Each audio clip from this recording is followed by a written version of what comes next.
할렐루야. 우리 사도신경으로 신앙 고백 드리며 주님 앞으로 나아가겠습니다. 전능하사 천지를 만드신 하나님 아버지를 내가 믿사오며 그 외아들 우리 주 예수 그리스도를 믿사오니 이는 성령으로 잉태하사 동정녀 마리아에게 나시고 본디오 빌라도에게 고난을 받으사 십자가에 못 박혀 죽으시고 장사한 지 사흘 만에 죽은 자 가운데서 다시 살아나시며 하늘에 오르사 전능하신 하나님 우편에 앉아 계시다가 저리로서 산 자와 죽은 자를 심판하러 오시리라. 성령 믿사오며 거룩한 공회와 성도가 서로 교통하는 것과 죄를 사하여 주시는 것과 몸이 다시 사는 것과 영원히 사는 것을 믿사옵나이다. 아멘. 찬송가 338장 함께 찬양하겠습니다. 338장 내 주를 가까이 하게 하면 함께 찬양하시겠습니다. 찬송가 338장 함께 찬양하시겠습니다. 내 주를 가까이 하게 하면 십자가 짐 같은 고생이나 내 일생 소원은 늘 찬송하면서 주께 더 나아가기 원합니다. 내 고생하는 것 옛 야곱이 돌베개 베고 잠 같습니다.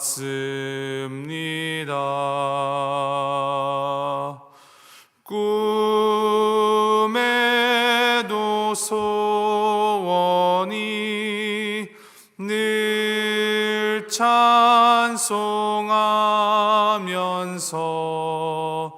주께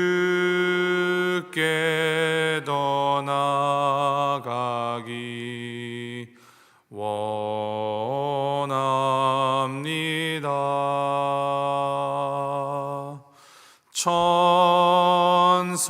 천성에 가는 길 험하여도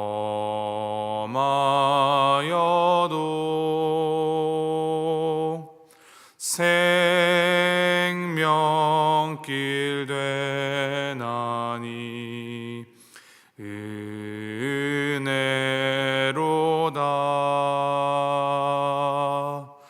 천사 날 부르니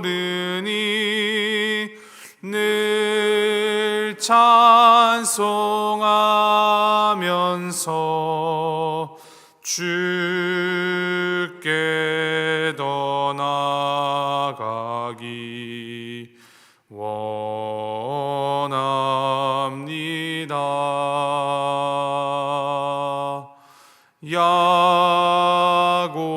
야곱이 잠 깨어 일어난 후 돌단을 쌓은 것 본받아서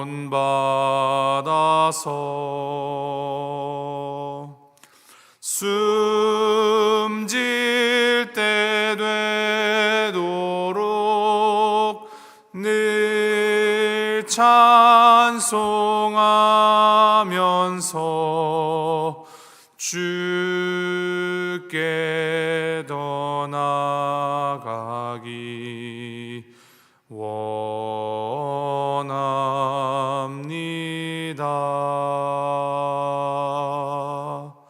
아멘.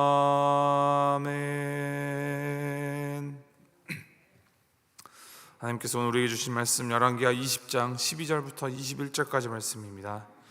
열왕기하 20장 12절부터 21절까지 말씀 한 절씩 교독하시도록 하겠습니다. 열왕기하 20장 12절부터 21절 말씀, 12절 말씀 제가 먼저 했습니다. 그때 발라단의 아들 바벨론의 왕 브로닥 발라단이 히스기야가 병들었다 함을 듣고 편지와 예물을 그에게 보낸지라.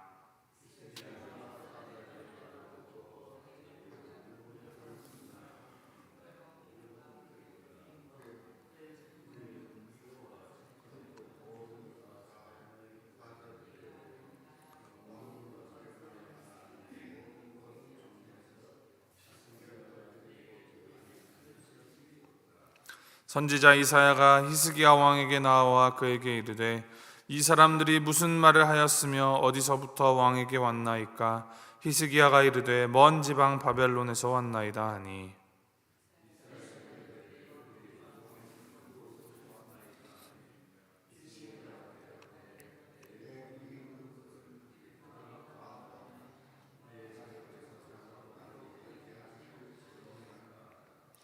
이사야가 히스기야에게 이르되 여호와의 말씀을 들으소서.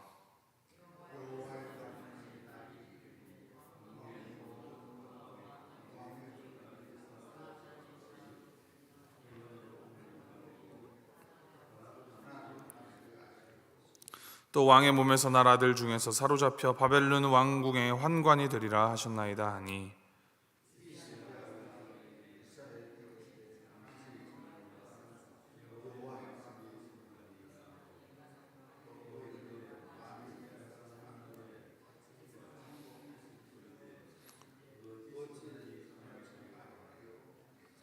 히스기야의 남은 사적과 그의 모든 업적과 저수지와 수도를 만들어 물을 성 안으로 끌어들인 일은 유다 왕 역대 지략에 기록되지 아니하였느냐. 히스기야가 그의 조상들과 함께 자고 그의 아들 므낫세가 대신하여 왕이 되니라. 아멘. 하나님의 언약을 붙들고 하나님께 간절히 기도한 히스기야는 이 병고침의 기적을 체험하였습니다.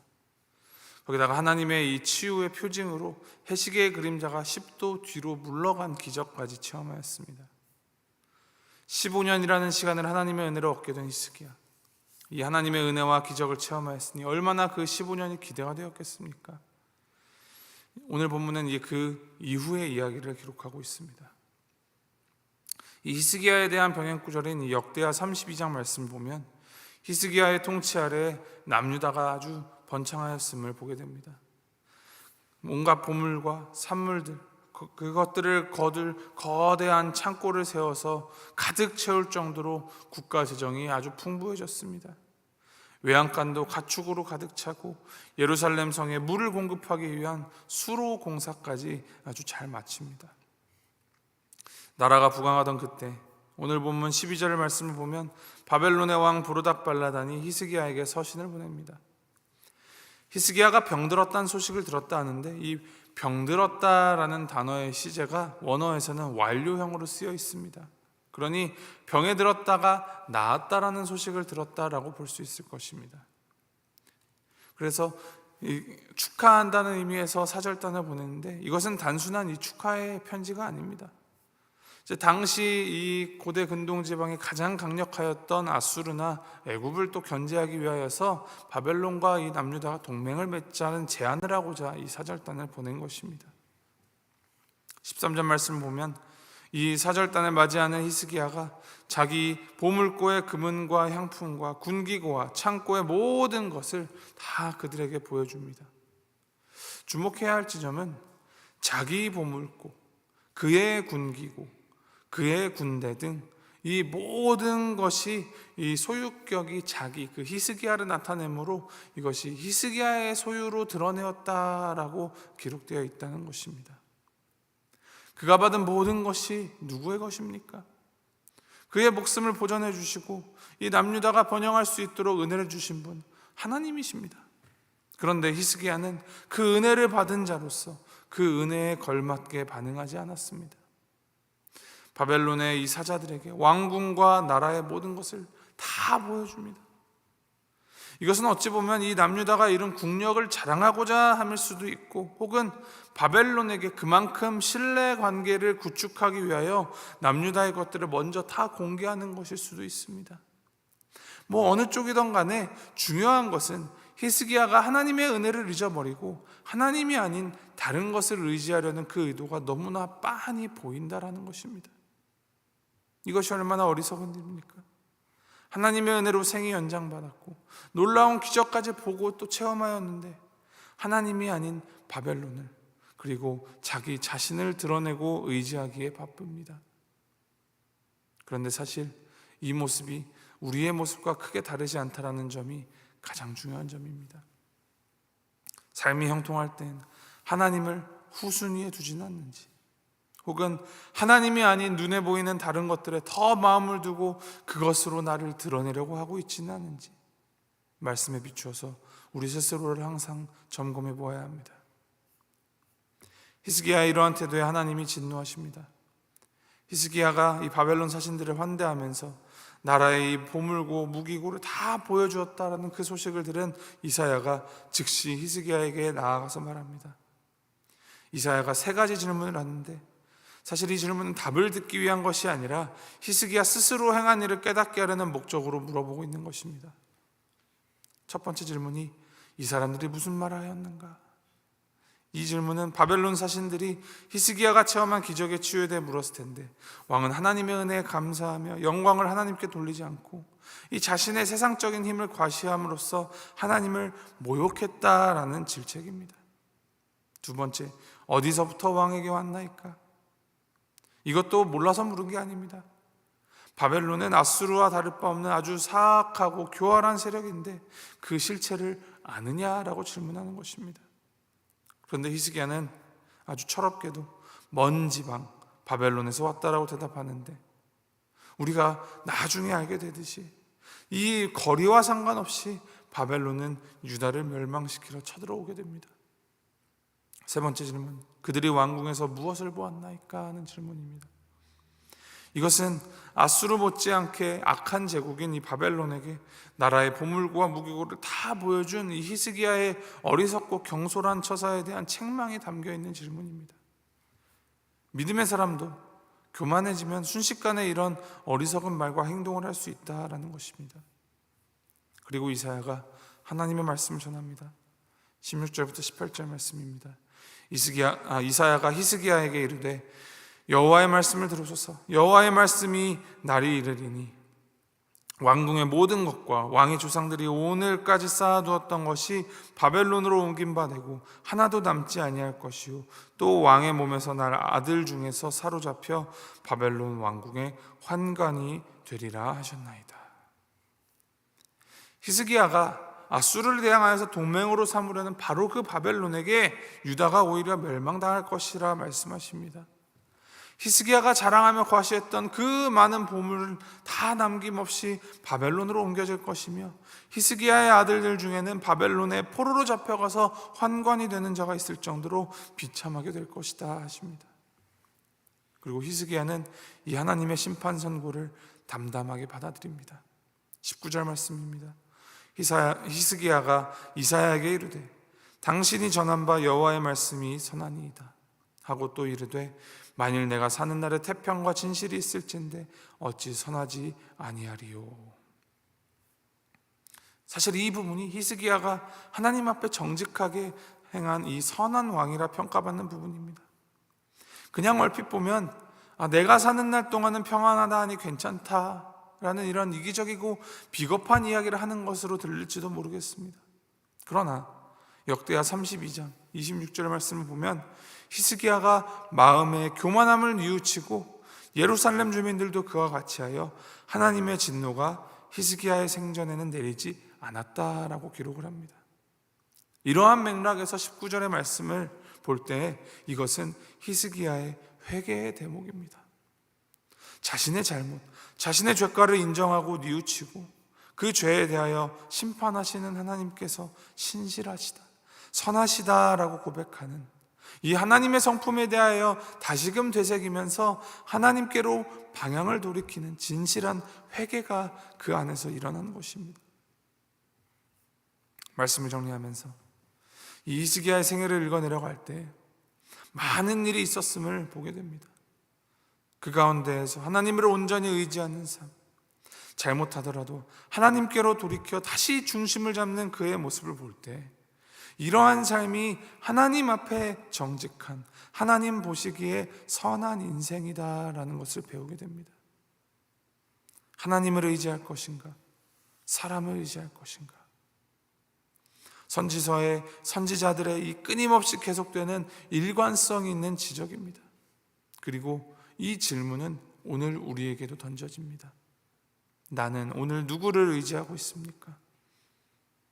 우리가 아무런 죄 없이 무결하게 살아간다면 참 좋겠지만 현실이 그렇지가 않습니다. 우리의 본성이 죄이기 때문입니다. 그렇게 우리에게 가장 중요한 신앙의 자세는 넘어지고 흔들려도 그 중심을, 그 뿌리를 항상 하나님께 두어야 한다는 사실입니다. 그것이 하나님을 의지하는 삶입니다. 이를 기억하며 하나님께서 허락하신 오늘을 살아가는 우리, 은혜로 이끌어 가시는 하나님을 바라보고 하나님만 의지하며 하나님 중심으로 오늘을 살아가는 우리 모두가 되기를 주님의 이름으로 소망하고 축복합니다. 함께 기도하시겠습니다. 하나님 감사합니다. 히스기야의 생을 통하여 공의롭고 자비로우신 하나님이 우리를 기억하여 주심을 깨닫게 하시니 감사드립니다. 우리도 히스기야처럼 세상에서 하나님을 잊을 때도 있지만 그럼에도 하나님께서는 우리에게 기회를 주시며 돌아선 우리를 기억하여 주시니 감사드립니다. 이런 우리에게 예수 그리스도를 통하여 새 생명을 허락하여 주셨으니 주님께서 주신 이 생명, 주님만 의지하며 주님을 위하여 살아가는 우리가 되도록 붙들어 주시옵소서. 주님의 은혜 받은 자답게 하나님만을 의뢰하는 그러한 참된 빛과 소금의 삶을 살아가는 우리가 되게 주님 함께하여 주시옵소서. 감사드리며 이 모든 말씀을 우리 주 예수 그리스도의 이름으로 기도합니다. 아멘. 하늘에 계신 우리 아버지여, 이름이 거룩히 여김을 받으시오며 나라의 마옵시며 뜻이 하늘에서 이룬 것 같이 땅에서도 이루어지이다. 오늘날 우리에게 일용할 양식을 주옵시고 우리가 우리에게 죄 지은 자를 사하여 준 것 같이 우리의 죄를 사하여 주옵시고 우리를 시험에 들게 하지 마옵시고 다만 악에서 구하옵소서. 대개 나라와 권세와 영광이 아버지께 영원히 있사옵나이다. 아멘.